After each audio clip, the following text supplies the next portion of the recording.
From ancient betrayals to modern cover-ups, I'm Mike with List 25, and here are 25 secrets the Vatican doesn't want you to know. 25. The truth about Mother Teresa.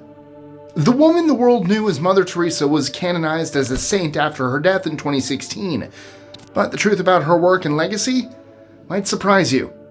It's no secret that she accepted money from corrupt figures like Haitian dictator Jean-Claude Duvalier and fraudster Charles Keating. Her hospices were overcrowded, unsanitary, and lacked basic medical care. She even secretly baptized dying patients without their consent and defended a convicted pedophile priest. But I think the most shocking fact about Mother Teresa is that despite spending her life preaching faith, her letters revealed she no longer believed in God or even in Jesus years before she died. The Vatican upheld her saintly image, but the reality tells a much darker story. 24. The Vatican's alliance with radical Islamists. In 1994, 180 countries came together to tackle overpopulation, drafting a UN plan that focused on expanding women's rights and reproductive freedom. But the Vatican wasn't having it. So, in the absence of allies, the Catholic Church turned to surprising partners, radical Islamist groups and governments. Iran quickly joined the Vatican's cause, with Deputy Foreign Minister Mohammad Hashemi Rafsanjani calling it a fine beginning for future collaborations. The Church also allied with Libya despite its ties to terrorism. It became clear to see that the Vatican's alliances had less to do with shared values and more to do with political maneuvering at any cost. 23. The Vatican's role in the Rwandan Genocide. The 1994 Rwandan Genocide claimed 800,000 lives in just 4 months. At the time, the Church was Rwanda's most powerful social institution, and sadly, its clergy was not only complicit in the massacre, but actively helped some of the genocidal priests escape justice. Some, like Father Athanase Saramba, who bulldozed one of his own churches while there were over 2,000 Tutsis inside, even continued to serve as a priest under a false name. When investigators finally tracked him to Italy, the Vatican fought his extradition, insisting he was, and I quote, doing good works. 22. The Forced Castrations. It's a well-known fact that the Church castrated young boys to preserve their high voices. Some, like Alessandro Moreschi, became famous castrato singers, but most of them ended up being discarded, unable to sing or live normal lives. You'd think that was it. The pinnacle of brutality, right? But in 2012, news broke that abuse victims in the Netherlands were forcibly castrated to keep them quiet. One boy reported his abuser in 1956 only to be sent to a church-run psychiatric ward labeled homosexual and castrated against his will. At least 10 others suffered the same fate. 21. Jozef Tiso. Jozef Tiso spent his days as a Catholic priest and seminary director, but in the 20s, he set his sights on politics and joined Slovakia's fascist party. By 1938, he was running the country and turned it into a Nazi-controlled puppet state. Under his rule, Slovakia became the first country to deport its Jewish citizens to Nazi concentration camps. Even Hitler took note, reportedly saying, "It's interesting how this little Catholic priest Tiso is sending us the Jews." Through it all, Tiso never left the priesthood and remained a man of the church right up until his capture in 1945. 20. Charity or control. The Catholic Church presents itself as a force of good, but its approach to charity often seems more about control than compassion. In 2010, when Washington, D.C. legalized same-sex marriage, Catholic Charities made a drastic move. Rather than provide benefits to same-sex couples, they decided to cut spousal benefits for new employees entirely, both for same-sex and opposite-sex marriage. The church also pulled funding from charities that supported LGBTQ+ rights, yanking over $300,000 across the U.S. simply because those organizations backed equal rights. 19. The Excommunication Priorities. The Catholic Church's excommunication policies raise serious questions about its values. In 2009, the church in Brazil excommunicated the mother and doctors of a 9-year-old girl who had an abortion after being assaulted, but not her attacker. It's shocking when you think about it. Abortion is severe enough to lead to excommunication, yet crimes like sexual violence and child abuse are not. In fact, the Vatican didn't even excommunicate Nazi leaders. Pope Francis made history by finally excommunicating a convicted pedophile priest in 2018, But in the same breath, he also excommunicated a priest for supporting women in the clergy and advocating for gay marriage. The message is clear. Challenge church doctrine, and you're out. Commit atrocities? Well, not necessarily. 18. Fueling the illegal ivory trade. The ivory trade is a brutal industry that has devastated elephant populations. And one of the biggest reasons it still exists? Organized religion. To stop the destruction, 180 countries signed the CITES Treaty to protect endangered species and ban the ivory trade.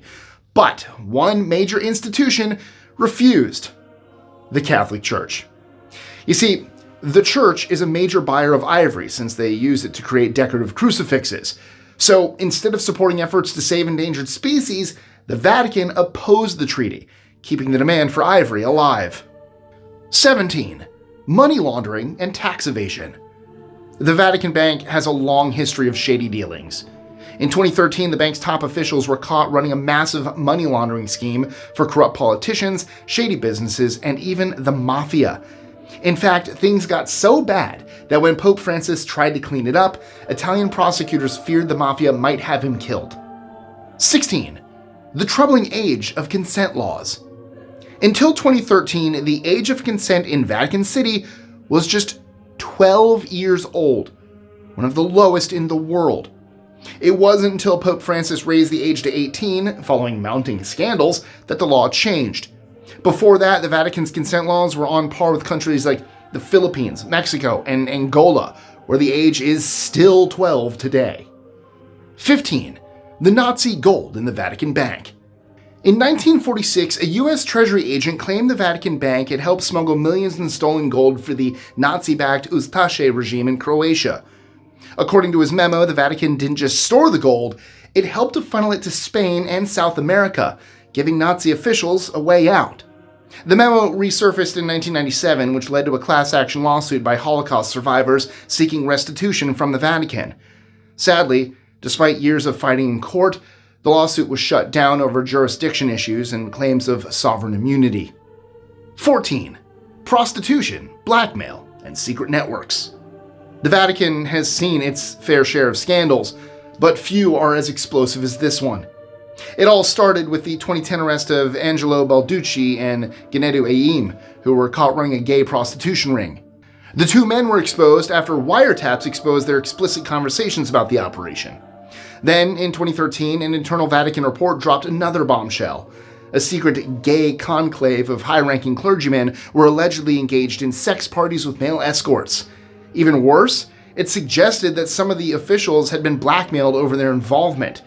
Some believe this very scandal actually played a role in Pope Benedict's surprising resignation. 13. Ties to the Mafia. The Catholic Church's dealings with Italy's most powerful criminal organizations, the Sicilian Mafia, the 'Ndrangheta, and the Camorra, have always walked a fine line. For decades, the Vatican avoided condemning them, and in 1964, a high-ranking cardinal even claimed the Mafia didn't exist, dismissing it as a communist smear campaign.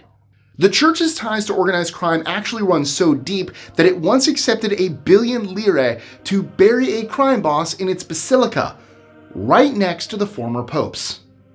12. Baby theft. In 2011, an investigation revealed a secret network of priests, nuns, doctors, and nurses who had stolen as many as 300,000 babies in Spain over 5 decades. These hospitals, often run by the Church, told mothers that their newborns had died during or after childbirth. If they asked to see the child, they were shown a corpse, while the real baby was secretly given to approved families, sometimes for large sums of money. The revelations echoed similar scandals in Chile, where single mothers were forced to give up their babies to give them a better life. Those who refused were drugged during labor and later told that their child had died. 11. VatiLeaks. They say good help is hard to find. Just ask Pope Benedict, whose own butler, Paolo Gabriele, leaked a bunch of confidential Vatican documents in what became known as VatiLeaks. Gabriele secretly copied sensitive papers for years using a shared office photocopier and passed them to Italian journalist Gianluigi Nuzzi. The result was a book that exposed the corruption, gossip, and power struggles inside the Vatican. Interestingly, a lot of people believe that Gabriele was merely the fall guy for a group of clergymen who was working behind the scenes to undermine the Pope. 10. VatiLeaks 2.0. Just a few years after the VatiLeaks scandal, the Vatican found itself dealing with yet another leak thanks to Francesca Ciauqui, a PR consultant appointed to a financial reform commission. In her book, Ciauqui revealed that she had a mole inside the Vatican's Secretariat of State who exposed the Vatican's financial mismanagement. The scandal turned dramatic when Ciauqui and her co-conspirator, Monsieur Angel Lucio Vieiro Balda, turned on each other in court. Balda claimed she seduced him, while Ciauqui shot back, insisting he was gay and had even pulled strings to get Vatican credentials for his lover to serve as his butler. 9. The duPlessis Orphans. In the 30s and 40s, under the leadership of Premier Maurice duPlessis, Quebec entered a horrific era of corruption known as the Great Darkness. With the support of the Catholic Church, duPlessis came up with a disturbing scheme to funnel more money into church-run institutions by falsely diagnosing orphan children with mental illnesses. At the time, Canada gave more funding to psychiatric hospitals than orphanages, so thousands of orphans were reclassified as mentally ill and sent to asylums. Some orphanages were even converted into mental institutions to cash in on the subsidies. In total, around 20,000 children were wrongly institutionalized. 8. The Vatican's secret files on abuse and corruption. The Catholic Church has kept a hidden archive called the Canon 489 Files, a collection of records filled with murder, abuse, and cover-ups since the 18th century. Some of these files contain written confessions from priests admitting to horrific abuse, alongside letters from church officials instructing them to destroy any incriminating evidence. For the longest time, the church was so sure these records would stay secret that they left everything, names, details, and proof, right there on the pages. Then, in 2002, the Archdiocese of Boston was forced to release documents exposing clergy sexual abuse, pulling back the curtain on decades of secrecy. Unfortunately, the Vatican still controls access to the Canon 489 files, and there's no telling how much remains locked away or how much has been destroyed since then. 7. Protecting pedophiles. In 2014, a UN report accused the Vatican of systematically protecting predators, allowing tens of thousands of children to be abused. The most atrocious part is that when allegations of child abuse surfaced, priests weren't punished or removed, they were just quietly moved to new parishes where they continued to prey on innocent children.